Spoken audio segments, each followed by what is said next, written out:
On est à l'aube d'une avancée importante en chirurgie gynécologique cancérologique, c'est l'avènement de la chirurgie robotique.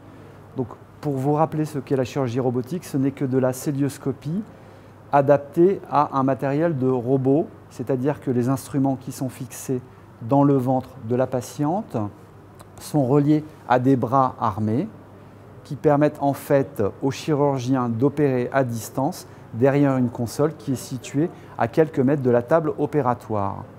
Donc les avantages de cette technique sont multiples. La vision est démultipliée puisque chaque œil a une caméra. L'avantage, à mon avis, le plus important, c'est que les mains du chirurgien peuvent travailler dans toutes les directions, contrairement à la chirurgie cœlioscopique où les mains sont fixées. Un autre avantage, c'est la fixité de l'image.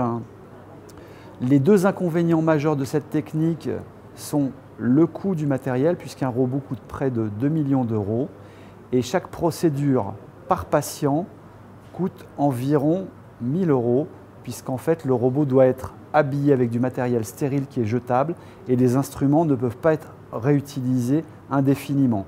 Néanmoins, le coût de cette procédure n'est pas supporté par le patient, et donc ce coût ne doit pas être un frein au développement de la chirurgie robotique, qui permet d'effectuer des gestes qui sont très difficiles en cœlioscopie. Je veux parler de certaines hystérectomies élargies, où il faut prendre du tissu autour de l'utérus, ce qui est complexe en chirurgie cœlioscopique.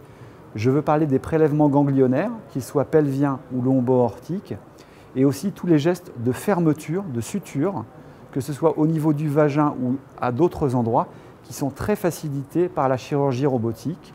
La chirurgie cancérologique est vraiment un domaine d'application très important à la chirurgie robotique, que ce soit pour le cancer de l'endomètre ou pour le cancer du col. Concernant le cancer de l'ovaire, on est un peu plus réservé, car cette chirurgie demande en fait des temps d'installation différents qui sont dans l'immédiat un peu compliqués par voie robotique.